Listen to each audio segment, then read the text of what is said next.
I never thought the library's coffee counter would be the place I lingered most, but lately it had become the one spot in town where silence felt softer, less heavy. Maybe it was because of her. She wasn't the kind of woman you forget, though not for the reasons most would think. She had this way of tucking a strand of hair behind her ear while scanning the shelves, pausing just long enough to look like she'd slipped into another world. Mid-40s, maybe older, but she carried herself like she knew every sound the building made, the groan of the heater, the creak of the tables. The first time we spoke, I wasn't even supposed to. My coffee lid wouldn't snap on right, and she had laughed, quiet, not mocking, just a soft, "Here, let me," before she fixed it with one smooth push. Since then, it was little things. She remembered my order without asking. Black, 1 sugar. Said it suited me. I'd asked how she took hers and she just smiled, didn't answer. I guess that's how it started. Not a crush. More like a rhythm. I'd come in around the same time most evenings, pretending to study, though the pages never moved as fast as they should. She'd walk past, sometimes stopping to ask if I understood the assignment, sometimes not. She wasn't my teacher, not officially. Just someone who seemed to know too much about the way words worked. And me, I was 20, maybe still half-boy, carrying around that half-empty feeling no one talks about. My friends texted in group chats, but I never answered quick. I had drafts of messages I didn't send, half-typed apologies, lines deleted before I hit send.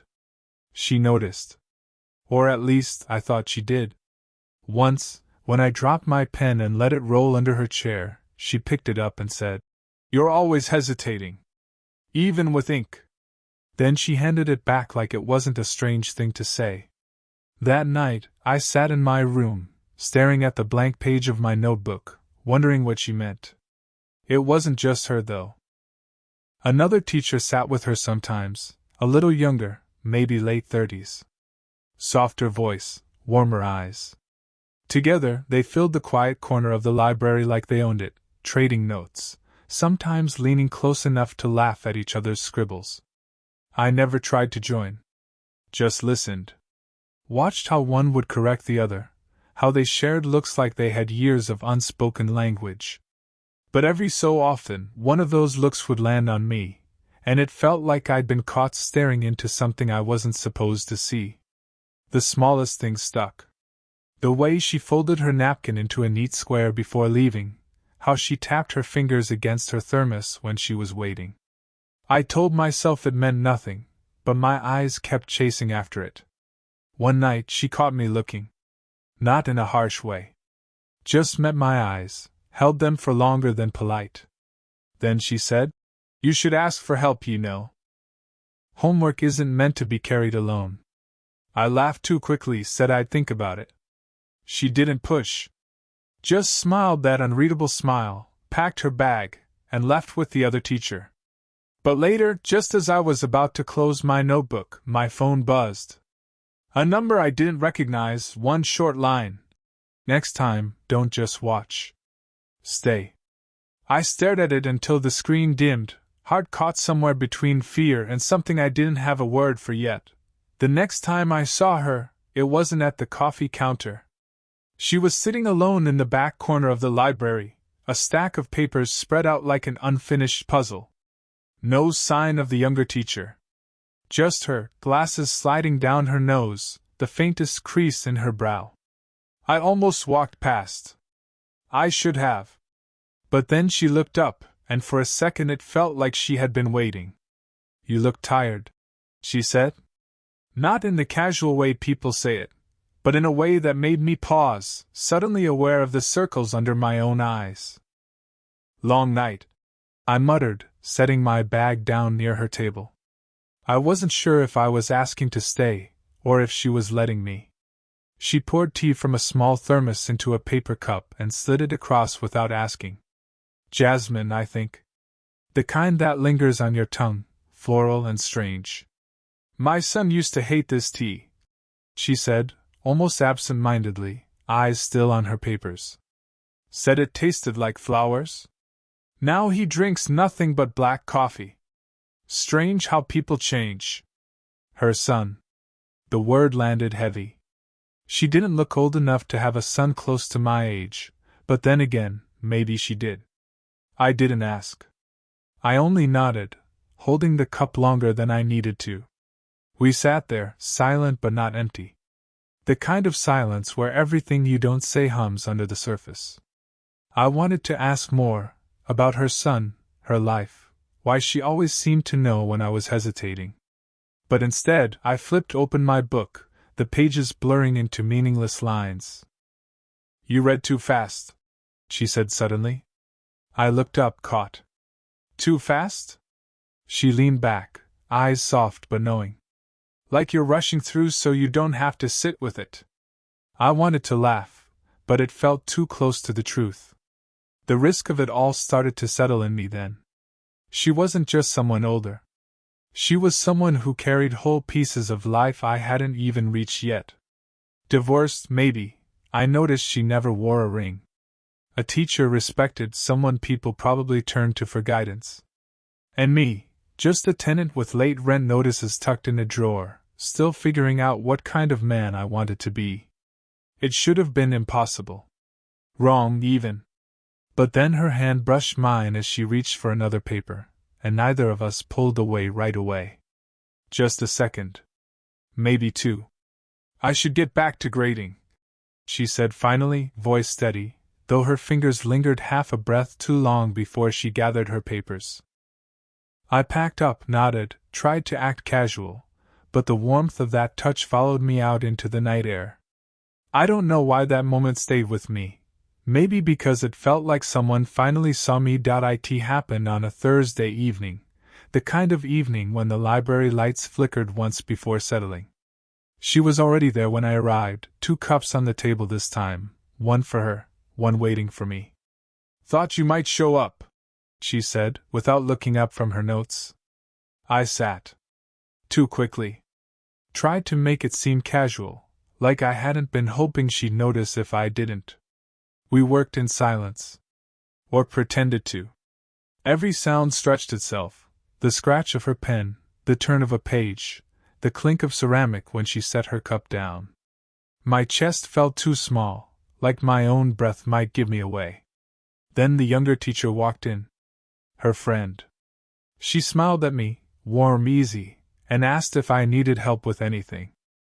Before I could answer, the older one spoke. He's fine. It came sharper than I expected. The younger teacher blinked, then gave me a small nod before walking off toward the shelves. The air changed after that. I tried to speak. Did I? You should focus. She cut in, eyes back on her papers. But her hand trembled when she picked up her pen. I wanted to ask what she meant. Why it felt like she was the one pulling me closer, then pushing me away. But the words stuck. Instead, I found myself watching the curve of her wrist, the small smudge of ink on her thumb. Do people ever notice? I asked too quietly. Her head lifted, slow. Notice what? Us. Sitting here. Like this. She held my gaze longer than she should have. Then, almost whispering, people see what they want to see. The younger teacher returned then, carrying a stack of books. She placed one in front of me with a smile. Might help. It's clearer than the text you've been using. I thanked her, but my eyes flicked back to the older one. She hadn't moved. Just sat still, lips pressed tight, like the weight of something unspoken was holding her in place. The room felt smaller after that. Every breath, every shift of a chair too loud. I thought of leaning closer, of saying what had been circling in me since that first brush of her hand. But before I could, she pushed her chair back. You should go, she said. It's late. I hesitated. She noticed. And then, softer. Please. I stood. Picked up my bag. But as I turned, she reached out, fingertips grazing my sleeve, the faintest pull before letting go. Good night, she whispered, eyes dropping to the table. It wasn't a kiss. Not even close. But it left me walking home with my pulse in my throat, replaying that half-second touch until it blurred into something more. It was raining, not heavy, just enough to make the pavement glisten like spilled ink. I found her outside the library, sitting on the bench under the awning, her bag pressed close against her side. She didn't see me at first. Or maybe she pretended not to. "Forgot your umbrella," I said, half a joke, half an excuse to stand there. She looked up, gave the smallest smile. "I forget a lot of things lately." I sat beside her, too close, but she didn't move. The rain tapped its rhythm against the roof above us, steady, filling the silence we didn't dare break. Finally she spoke. "You shouldn't be here. I'm just sitting. That's the problem." She folded her arms, eyes on the street. "It's too easy to forget what people will think." Her voice wasn't sharp this time. Just tired. Like she'd been carrying it too long. I wanted to say it didn't matter. That no one noticed, no one cared. But I thought of the younger teacher, the looks she gave me, the way she seemed to hover at the edge of our moments. Maybe she did notice. Maybe everyone did. "You're worried someone will see?" I asked. She turned then, eyes narrowing just a little. "Aren't you?" I should have said yes. Should have admitted the thought kept me up some nights. But the words came out different. "Only if it means I lose this." Her breath caught, I heard it. A small sound, but sharp, like a note breaking off too soon. "You don't know what you're saying," she whispered. "Maybe not," I admitted. "But it doesn't stop me from thinking it." Her hand rested on the bench between us, fingers tense, like she was holding herself back. I kept my hands in my lap, afraid of what would happen if I reached. She let out a breath, softer this time. "I was married once. 20 years. Thought it would last forever." She gave a small laugh, empty. "Now I grade papers and drink tea alone. That's what happens when you believe too much." I swallowed. The rain filled the pause. "I don't want to believe too much again," she said finally. "Not with you." It stung. But her voice shook just enough that I knew it wasn't rejection. It was fear. I leaned back against the bench, staring at the wet streetlights. "Then don't believe," I said quietly. "Just stay here. Right now. With me." She didn't answer. Just shifted slightly, her shoulder brushing mine. Not by mistake. Not this time. The moment stretched, fragile, every second daring us closer to something we couldn't undo. Her lips parted like she might speak, or maybe something else. Instead she asked, barely above the rain, "What are we doing?" The next week, she wasn't at the library. Not Monday. Not Tuesday. By Wednesday, I stopped pretending I'd come for the books. I sat in our corner anyway, pages open in front of me, eyes flicking to the door every time it opened. She never walked in. On Thursday, the younger teacher stopped by my table. She smiled, kind as ever, but softer now, like she knew something I didn't. "She's taking some time off," she said. "Family matters." No more details. Family. The words sat wrong in my chest. I didn't text. I couldn't. Even though her number lingered in my phone, one short line from weeks ago, I couldn't bring myself to answer it with another. What would I say? "Are you okay? I miss you. I don't know what we're doing, but I need you here." Every draft sounded too much, or not enough. So I stayed quiet. When she finally returned, almost 2 weeks later, she didn't sit with me. Didn't even glance in my direction. She walked past, straight-backed, papers clutched too tight. She sat alone, where I could see her but not reach her. I told myself to focus on my work, to respect whatever wall she'd rebuilt. But my pen hovered useless over the page, my body tilted toward her like gravity had opinions of its own. After an hour, she stood, gathered her things. And then, she walked past without slowing, without even a nod. The kind of absence that feels deliberate. I wanted to follow. My legs wouldn't move. That night I wrote a message: "You don't have to explain. Just don't shut me out." My thumb hovered over send until the screen dimmed. I didn't press it. The days blurred after that. I stopped showing up at the usual time. Some part of me wanted to punish her for pulling away, another part wanted to protect what little thread connected us, as if absence might hurt less than rejection. The library felt emptier each time I went back. Sometimes I caught the younger teacher's eyes on me, pitying. Sometimes I thought I saw her, the older one, slipping out early, coat pulled close, avoiding my corner. The strange thing was, I didn't feel heartbroken. I felt paused. Like life forgot to finish the sentence. Every night I'd take out my phone, scroll to her name, stare at the unsent message waiting in drafts. Some nights I rewrote it, some nights I deleted it, but I never sent a word. The bench outside the library stayed empty too. I walked past it once in the rain, slowed, almost sat down, but I kept walking. Because the question she'd left me was still hung in the air, unanswered, unfinished. What are we doing? And for the first time, I wondered if maybe the silence was her answer. It was late when I finally saw her again. Not at the library this time, but outside her apartment, standing on the narrow strip of grass with her keys in her hand. She looked startled when I walked up, like she hadn't expected anyone to witness her in that ordinary, tired moment. "Hi," I said. My voice sounded too thin in the night air. She hesitated, then gave the smallest nod. "Hi." For a long time, we just stood there. Streetlight buzzing above us, a moth circling endlessly.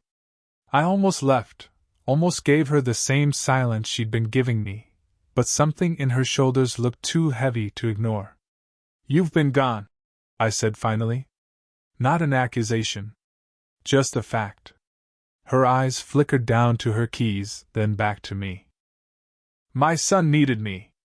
He's going through something. It felt wrong to be anywhere else." I nodded, though the words stung in ways I couldn't name. "You could have said?" She let out a small breath, close to a laugh but not quite. "And what would I have said? That I noticed you more than I should have?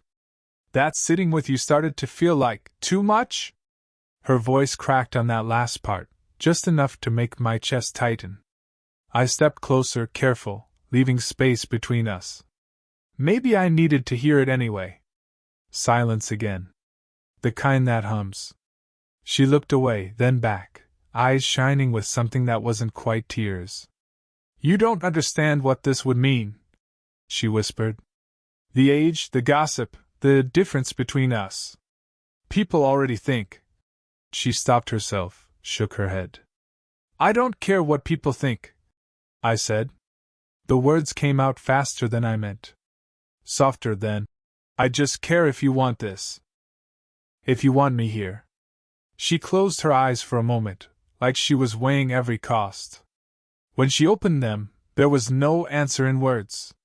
She just reached out, fingers brushing the sleeve of my jacket. Not pulling me in, not pushing me away. Just resting there. That tiny gesture felt louder than anything else we'd said. Her hand lingered, warm against the cool night. I didn't move. Didn't dare. After what felt like forever, she whispered, almost too soft to hear. "I'm scared." I swallowed, throat dry. "Me too." And then she smiled. Small, tired, but real. The kind of smile that said we'd both decided something without needing to name it. Neither of us leaned closer. Neither of us walked away. We just stood there, hand against sleeve, sharing the weight of a choice we hadn't fully spoken yet. And for the first time, the silence between us felt like an answer. Time didn't rush after that night. It stretched the way seasons do when you stop watching the calendar. We never made a declaration. No dramatic turning point. It was smaller than that. Morning coffee on the bench outside the library, my black with one sugar, her jasmine tea poured from the same dented thermos. Sometimes she graded papers while I read beside her. Sometimes we just sat, watching the rain beat along the railing. People must have noticed. Maybe they whispered. Maybe they didn't. But neither of us said a word about it. It wasn't secrecy. It was survival. Her son came by once while I was leaving her place. She introduced me plainly, without flinch, just a name and a nod. Later, I asked if that was difficult. She only shrugged, poured me another cup of tea, and said, "He'll understand eventually." The younger teacher still gave me small smiles when we crossed paths. Softer now, more knowing, but never unkind. She must have seen the shift, how we'd gone from silence charged with what-ifs to silence filled with something steadier. Evenings had a rhythm. Some nights we stayed at the library until closing, lights flickering the way they did that first night I sat beside her. Other nights I'd stop by her apartment, and we'd cook simple things, pasta, eggs, whatever was easy. She'd hum under her breath while washing dishes, and I'd stand too close without needing to excuse it anymore. It wasn't perfect. She still pulled back sometimes, walls half raised, as if reminding herself how thin the line was. I still questioned what it meant, if I was enough, if I was ready for everything her life carried. But those doubts became background noise, softened by the way she looked at me when I said something clumsy, or the way her hand would find my sleeve without thinking. I remember one morning especially, 8:47 a.m. on the dot, the library clock buzzing faintly as students shuffled in. She glanced at me, the corner of her mouth lifting in the smallest smile, and I realized I hadn't checked my phone in days. No unsent drafts, no hovering over messages. I didn't need to. She was already here. It's strange how love can feel less like fire and more like breath. Quiet. Continuous. Something you forget to notice until you pause and realize it's been carrying you all along. I don't know what people saw when they passed us. A tenant and a teacher. A boy and a woman who should have known better. Maybe they saw nothing at all. But when she set her cup down, folded her napkin just so, and leaned into the space between us, I knew. And she knew too. Because when I looked at her, she whispered, almost teasing, almost serious. "Still rushing through the pages?" I shook my head. "Not anymore."